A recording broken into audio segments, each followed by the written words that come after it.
So this is how disaster strikes, not with a blown whistle, not with medical timeout, but with silence, deafening silence. The kind that echoes through every corner of Gainbridge Fieldhouse, where Caitlin Clark's face is plastered across banners, murals, and LED screens. Yet she won't be playing the WNBA All-Star Game. She won't be lighting up the three-point contest. She won't be on the court at all. The star who drew millions of eyeballs to this very weekend is now sidelined with a groin injury. And make no mistake, this isn't just a missed game. This is a 5-alarm fire for the WNBA, and Adam Silver just rang the alarm bell loud enough to rattle the league's foundation. Caitlin Clark re-aggravated her right groin during the closing minutes of a win over Connecticut Sun. And just like that, the All-Star Weekend lost its main event. It's not just a bummer for fans. It's a seismic blow to a league already walking a tightrope over labor disputes, record viewership expectations, and fragile public trust. She's a reason attendance is booming.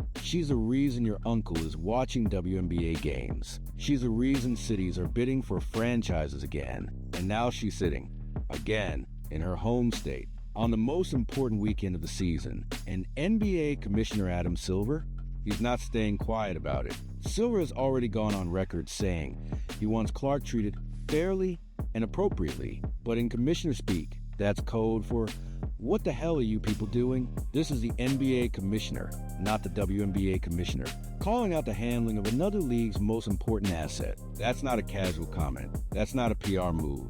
That's a warning shot. A very public, very pointed message to Cathy Engelbert and the WNBA leadership.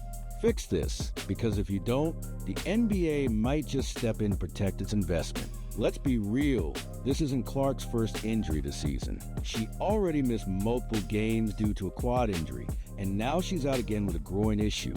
That's 2 lower body injuries within months, something she never dealt with during her college career. We're talking about a player who was nearly indestructible at Iowa. She never missed games. She was a walking Iron Woman. And suddenly, under the WNBA's watch, she's breaking down. That's not bad luck. That's bad management. That's a league failing to adapt to the physicality that it's letting spiral out of control. And speaking of control or lack thereof, let's talk officiating. It's not just sloppy, it's dangerous. Caitlin Clark has been hacked, shoved, tripped, and slammed since her first game. And most of it never gets called. Everyone sees it. The fans see it. The players see it. The commentators are openly talking about it on live TV. Rebecca Lobo, a legend of the sport, literally broke down a play on air pointing out 4 missed fouls in one possession.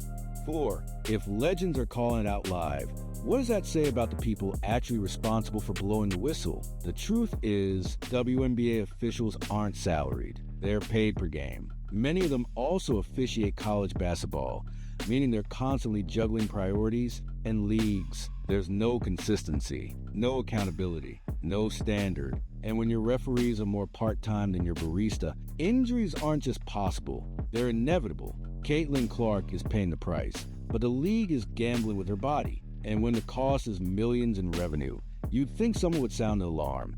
Well, Adam Silver just did. But where is WNBA Commissioner Cathy Engelbert in all of this? According to critics, nowhere. When asked about Clark, she constantly redirects, mentions other players, avoids direct praise or concern. Veteran sports journalist Christine Brennan even said Engelbert can't mention Clark's name without trying to balance it out with someone else's. That's not leadership. That's fear. Fear of showing favoritism in a league desperate to push parity over progress. But here's the thing. Caitlin Clark isn't just another player. She's the player. And treating her like anyone else is costing the league everything. Just look at the numbers. When Clark plays, TV ratings spike. When she doesn't, they crater. Fever games before her injury were averaging nearly 2 million viewers. After the injury, barely 847,000. That's a 53% drop in audience. That's not a fluke, that's cause and effect. ESPN has reported a 170% increase in WNBA viewership year over year, with nearly every game hitting 7-figure audiences involving Clark. She's not just driving eyeballs, she is the eyeballs. And letting her get hurt because your refs won't blow a whistle, that's malpractice. And the game where she re-injured herself, it was a circus. 5 technicals, 3 ejections, 2 flagrant fouls, a chaotic mess that felt more like an underground fight club than a professional basketball game. The officials had no control, and Clark was once again in the middle of it, targeted, battered, and left limping. The Marina Mabry shove after a dead ball, initially just a technical. It took public outrage of the league to upgrade it to a flagrant 2. That's reactive, not proactive. And reactive officiating is a ticking time bomb. Even her own coach, Stephanie White, has had enough. After the Connecticut game, she called out officials directly, saying everybody's getting better except the refs. That's not venting. That's a head coach going scorched earth on national TV because she's watching her franchise star get assaulted with no consequence. And she's not alone. Every coach in the league is talking about officiating inconsistencies. What's a foul in the first quarter isn't a foul in the fourth. What a foul on one end isn't a foul on the other. That's not basketball. That's roulette with sneakers. And if you want more proof this isn't just about Clark, look at Kelsey Plum's tirade. She raged after being hacked repeatedly with no calls. I get fouled like that on every possession, she said. They just don't call anything. This isn't a one-player issue.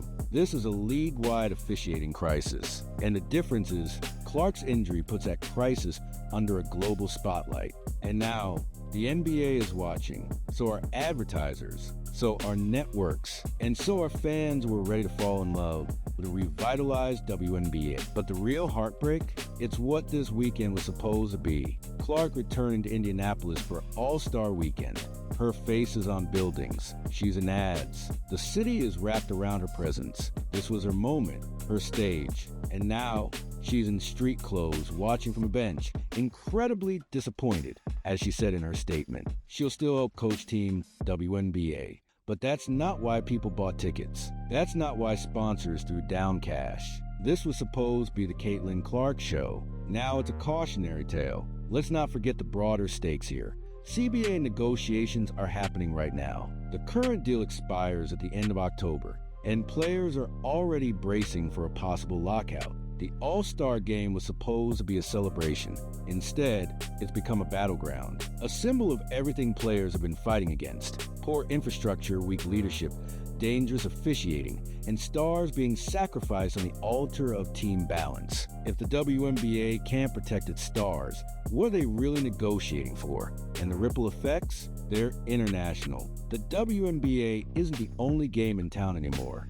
Foreign leagues pay more, offer better medical treatment, fewer games, more rest, more respect. If the WNBA continues down this path, it risks losing its most marketable players overseas, especially if those players don't feel safe here. That's the real danger. Not just viewership declines, not just sponsor hesitation, but an exodus. And when your biggest star is already hurt because you failed to protect her, who could blame the next one for leaving?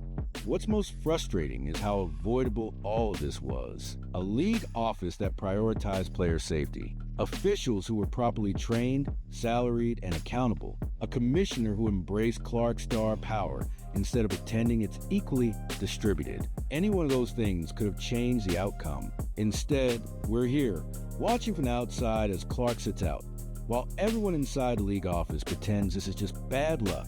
And now, Silver's patience seems to be thinning. The NBA helped fund the WNBA, promoted it, propped it up, and now they're watching their golden goose get battered because of Bush League officiating and absentee leadership. When Silver speaks publicly about this, it's not just opinion, it's pressure, and that pressure comes with weight. TV deals, expansion plans, sponsorship pipelines. If the WNBA doesn't clean house soon, it's not just Clark's health on the line, it's the league's entire future. The hard truth? Clark's injuries aren't just medical, they're symbolic. They represent everything broken within the WNBA structure, from officiating chaos to commissioner incompetence. She went from being the most indestructible player in women's basketball to someone limping in and out of lineups in less than 6 months. Not because she's fragile, but because the league around her is. And if something doesn't change fast, we're going to be telling the story of how the WNBA let its greatest opportunities slip away. This All-Star Weekend should have been a coronation. Instead, it's an indictment of leadership that refuses to lead, of a system that protects tradition more than talent, of a league that had $1 billion spotlight and dropped the ball. Clark's face may still be on the banners, but the silence in the arena where she was supposed to play, that's the sound of failure. And if the WNBA doesn't want that silence to echo into the future, it better listen. Adam Silver already is, and he's not the only one. And that silence, so loud, so jarring, it doesn't favor the opening tip-off. It hangs there, in the rafters, in the gaps between cheers. It's in every sideline camera pan that doesn't show Clark in uniform. It's in a look on the faces of young fans who came dressed in number 22 jerseys, clutching homemade signs, hoping to see their hero defy gravity. Instead, they get a polite wave from the bench. They get a PR statement. They get Caitlin the coach, not Caitlin the phenomenon. And you know what? That hurts. Not just for them, but for the WNBA's credibility, its promise, its very future. The All-Star Game was supposed to be more than just a weekend.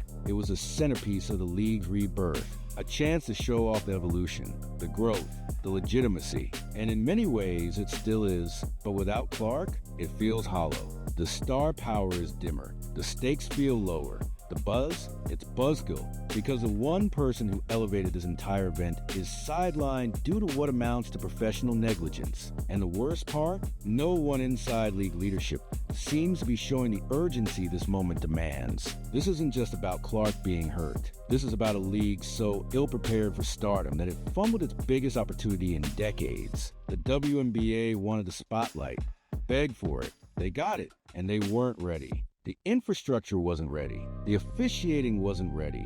The leadership wasn't ready. The commissioner wasn't ready. And now, we're all witnessing what happens when ambition outpaces execution. The lights are on, but the stage is missing its main act. What we're seeing now is a slow motion unraveling, one that could have been stopped months ago. Remember the Marina Mabry shove? That wasn't just a foul. That was a warning, a flashing red sign that the league was veering off course. But instead of course correcting, the WNBA doubled down on denial. That's just basketball. They said, it's a physical game. Physical? Sure. But reckless, preventable, career-altering? That's not basketball. That's malpractice masquerading as toughness. And Clark wasn't alone in that moment. She isn't now. Kelsey Plum, Skylar Diggins-Smith, Aya Wilson.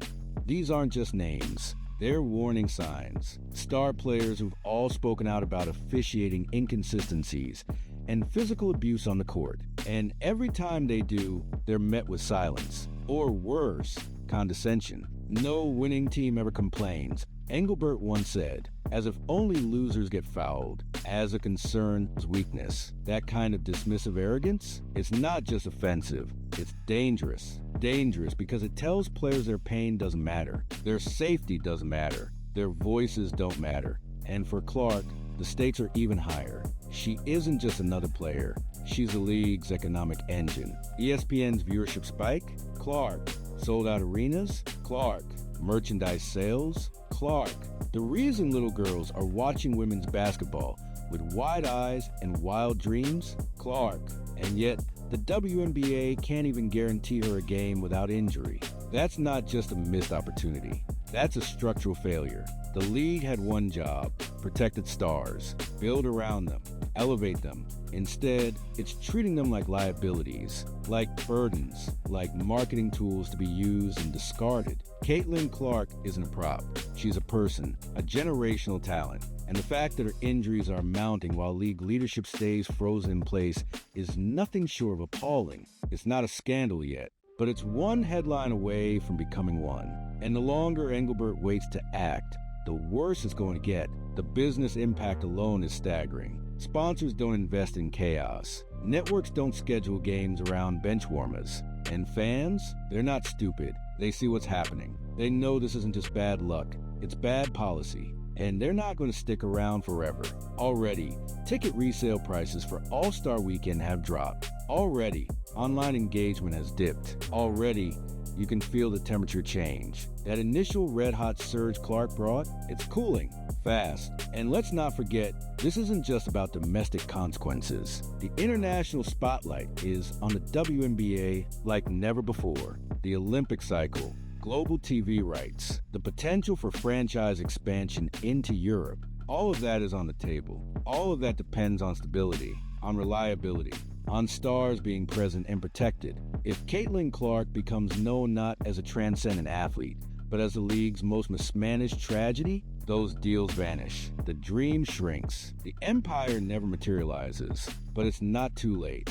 Not yet. There's still time to fix this, to hire full-time refs, to create an injury protocol that actually works, to empower coaches and teams to demand accountability, to invest in training, conditioning, and officiating the way the NBA does, to stop pretending that Clark is just one of many, and start acknowledging the reality that she is the pillar holding up this house. Because if she falls, it all comes down with her. And Adam Silver knows that. That's why he spoke up, not just to make headlines, not just to stir drama, but because he sees what's at stake. He knows what the league could become and what it risks becoming instead. He's watched dynasties rise and fall. He understands how fragile momentum can be. And when he says Clark should be treated fairly, he's not just talking about foul calls. He's talking about infrastructure, about legacy, about survival. So what's next? That's the question on everyone's mind. Will Engelbert finally step up? Will the league finally acknowledge the crisis it's in? Or will they keep gaslighting players, fans, and media alike, pretending everything's fine while their biggest star limps into oblivion? The All-Star game will come and go, but the shadow it casts will linger. And how the league responds to this moment will define not just Clark's career, but the WNBA's entire future. Because this isn't just a groin injury, it's a mirror. And what it's reflecting back at us is a league that's not ready for what it asked for, not ready for the fame, not ready for the money, not ready for the responsibility that comes with a star like Caitlin Clark. But now they have no choice. The silence has been broken, the alarm has been sounded, and everyone is watching. This was supposed to be the Caitlin Clark era. Instead, it's become the Engelbert reckoning. Fix it or lose it all, because in the world of professional sports, the only thing more unforgiving than injury is regret.